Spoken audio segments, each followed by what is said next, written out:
नमस्कार, मैं हूं आपके साथ लक्ष्मी। रात के 9 बजने वाले हैं और ये वक्त है देश का पहला समझाने वाले बुलेटिन का। खबर तो समझिए, इस आधे घंटे में हम आपको दिन भर की सबसे चर्चित खबरें दिखाते हैं और खबरों के मायने भी समझाते हैं। लेकिन आइए उससे पहले नजर डालते हैं आज की 4 बड़ी खबरों पर, जिस पर हम लोग आगे डिटेल में बात करने वाले हैं। तो आरके सिंह के आरोप वाले बम को हम लोग आगे समझेंगे और इसके बाद समझेंगे भीतर घात वाले खुलासे से खलबली क्यों मची हुई है, और फिर बात करेंगे कांग्रेस की चौतरफा तैयारी के मायने को, और फिर बात होगी नकल पर खूनी विवाद को लेकर। आगे हम लोग समझेंगे। तो पूर्व केंद्रीय मंत्री और पीएम मोदी के भरोसेमंद राजकुमार सिंह उर्फ आरके सिंह के खुलासे से देखिए बिहार की सियासत में खलबली मची हुई है। आरके सिंह ने अपनी ही पार्टी के नेताओं पर भीतर घात करने का आरोप लगाया और कहा कि 2024 का लोकसभा चुनाव वो हारे नहीं बल्कि अपने लोगों ने ही साजिश रचकर हरवाया। तो क्या है आरके सिंह के गंभीर आरोप और बिहार बीजेपी में गुटबाजी और गद्दारी के दावे की सच्चाई, इस रिपोर्ट में आप देखिए। आरके सिंह ने फोड़ा आरोपों का बम। हार नहीं, हराए। बिहार बीजेपी में गुटबाजी और गद्दारी। इसके पीछे वहां का एक नेता है जिसकी आपराधिक पृष्ठभूमि। बीजेपी में भीतरघात का लगाया आरोप। आज इन लोगों ने कुछ और नेताओं ने मिलकर के पवन सिंह को खड़ा कराया। आरके सिंह के खुलासे से खलबली। पार्टी टिकट दे दी तो हमारे खिलाफ जो प्रचार कर रहे थे वो प्रचार जारी रहा।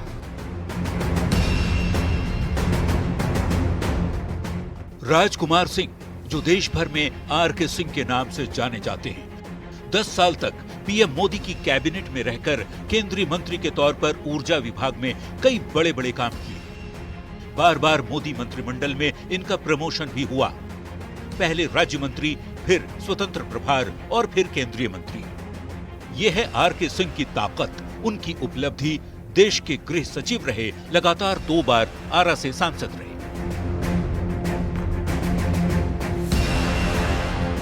अब वही आरके सिंह ने फोड़ा है आरोपों का बम। आरके सिंह ने बीजेपी में भीतरघात का आरोप लगाया है, पार्टी में गुटबाजी और गद्दारी का बड़ा आरोप लगाया है।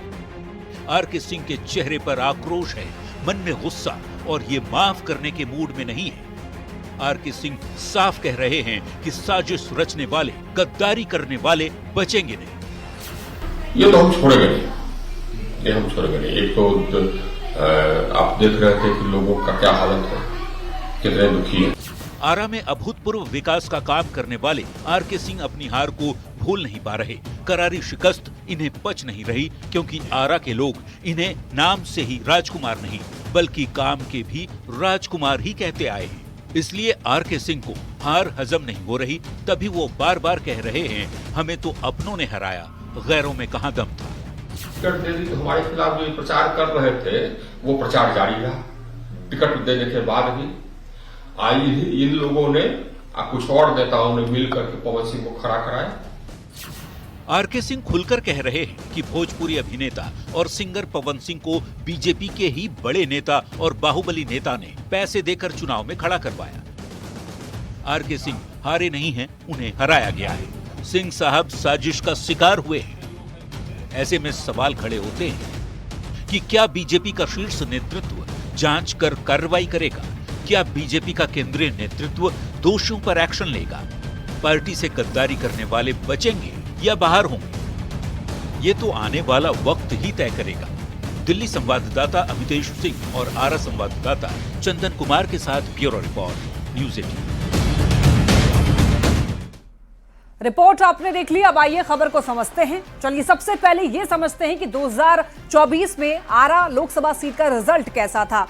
देखिए 2024 के चुनाव में बीजेपी कैंडिडेट आरके सिंह को 4,69,574 वोट मिले थे। आरके सिंह के प्रतिद्वंदी और सीपीआई-एमएल के उम्मीदवार सुदामा प्रसाद को 5,29,382 वोट मिले थे। तो इस तरह से दोनों के बीच हार जीत का जो अंतर था 59,808 वोटों का था। चलिए अब ये समझते हैं कि पवन सिंह के चुनाव लड़ने से एनडीए को कितना नुकसान हुआ था। देखिए लोकसभा चुनाव में अभिनेता पवन सिंह काराकाट से चुनाव लड़े थे। राजपूत जाति से आने वाले पवन सिंह को सवर्णों का वोट मिला था। उपेंद्र कुशवाहा के खिलाफ लड़ने पर कुशवाहा वोटर एकजुट हो गए थे। कुशवाहा जाति के वोटर एनडीए से छिटक कर अलग हो गए थे। तो इस तरह से एनडीए से राजपूत और कुशवाहा वोटर बिखर गए। पवन सिंह के लड़ने से, यानी कि पवन सिंह के चुनाव लड़ने से इंडिया अलायंस को इसका सबसे ज्यादा फायदा हुआ और एनडीए को नुकसान हुआ। शाहबाद और मगध की 7 सीट पर एनडीए की हार हुई। काराकाट, आरा और औरंगाबाद में एनडीए के प्रत्याशी हार गए। सासाराम, बक्सर में एनडीए के उम्मीदवारों की हार हुई थी।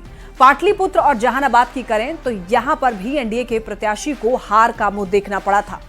आरके सिंह अपनों पर अब आरोप क्यों लगा रहे हैं, इसको समझते हैं। देखिए, लोकसभा चुनाव में हार को आरके सिंह स्वीकार नहीं कर पा रहे हैं।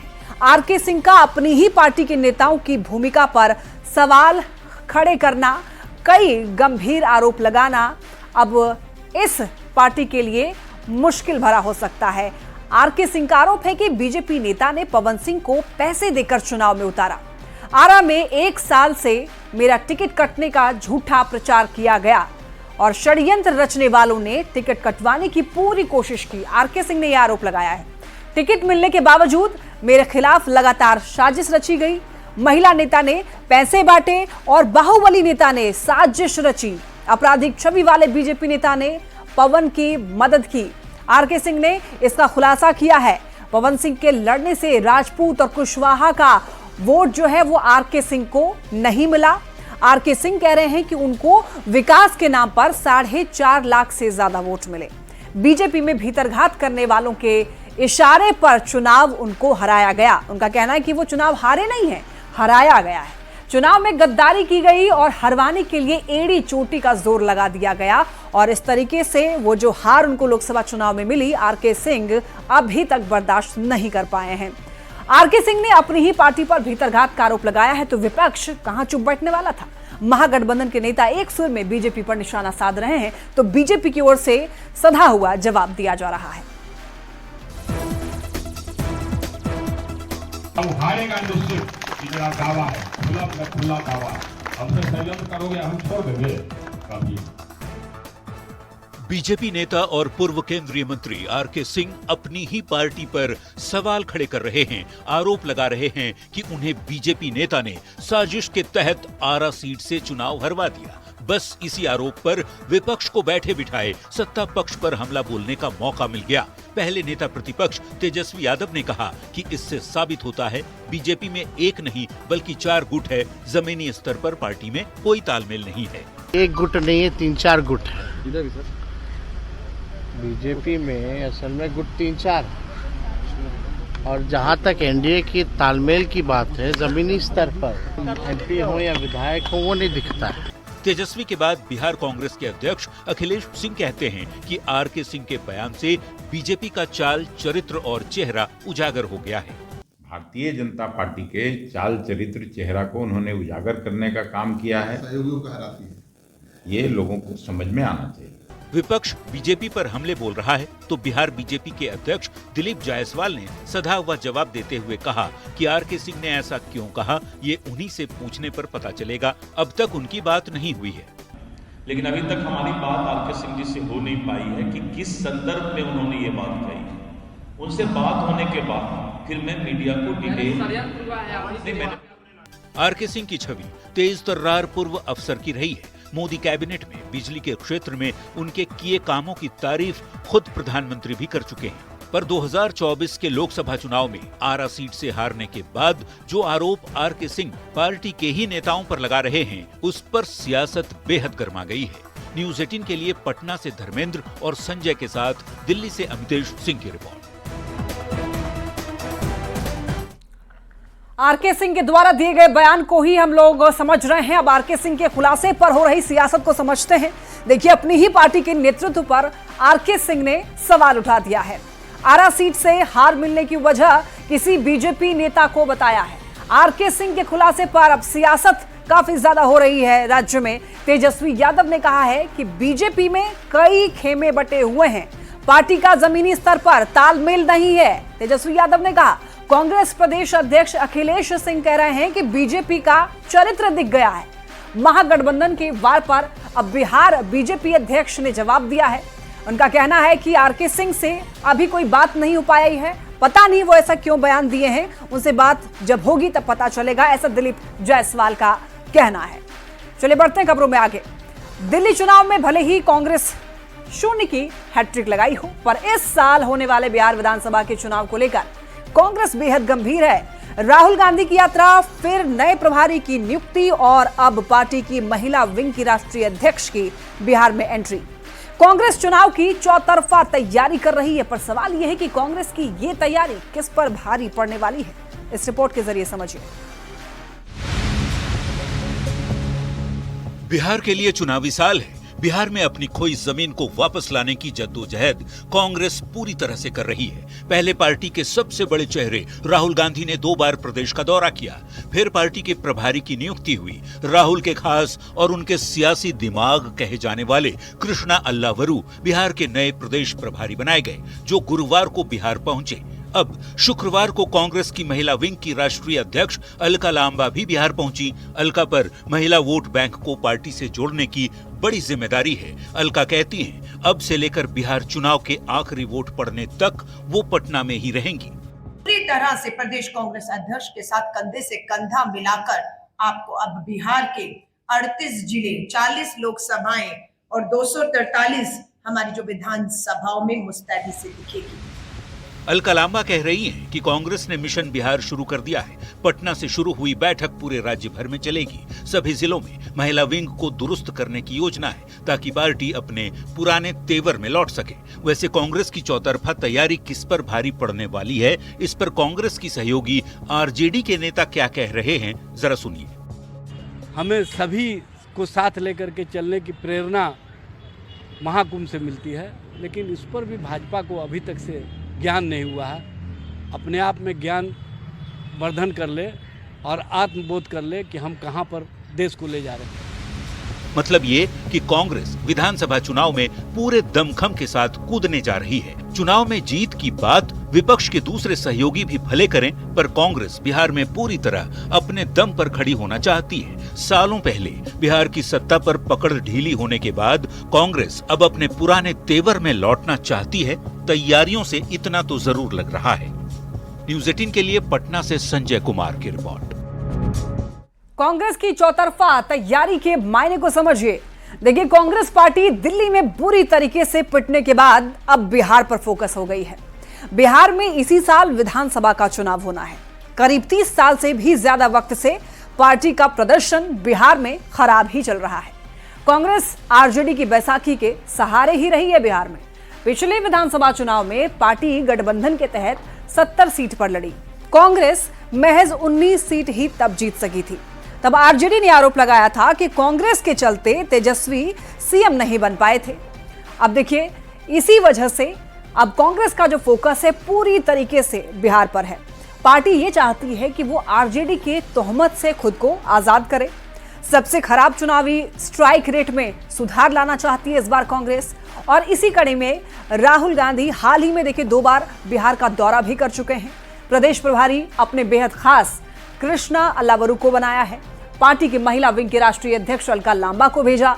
महिला वोटर पर कांग्रेस की पूरी नजर है और महिला मतदाता नीतीश मोदी की सपोर्टर रही हैं। तो ऐसे में सबसे बड़े वोट बैंक में कांग्रेस सेंध लगा करके खुद को मजबूत बनाना चाहती है और इसी वजह से चौतरफा तैयारी में कांग्रेस अब जुट चुकी है चुनाव से पहले।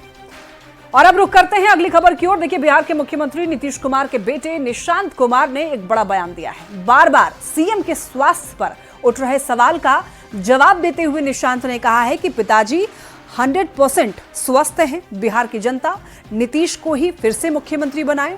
और क्या कुछ कहा है निशांत ने, इस रिपोर्ट में आप देखिए। सारी जनता से अनुरोध है कि फिर से एनडीए को सरकार में लाए, पिताजी को हो सके तो फिर से सीएम बनाए। सब स्वस्थ है, एकदम 100% स्वस्थ है। ये हैं बिहार के मुख्यमंत्री नीतीश कुमार के बेटे निशांत कुमार। मृदुभाषी स्वभाव के निशांत बहुत कम बोलने के लिए जाने जाते हैं, लेकिन आज उन्होंने जो कहा उनके शब्द कम थे, लेकिन उन शब्दों में दम था। नेता प्रतिपक्ष तेजस्वी यादव बार बार सीएम नीतीश पर उनके स्वास्थ्य को लेकर निशाना साधते हैं। कहते हैं सीएम टायर्ड हैं, रिटायर्ड अधिकारी सरकार चलाते हैं।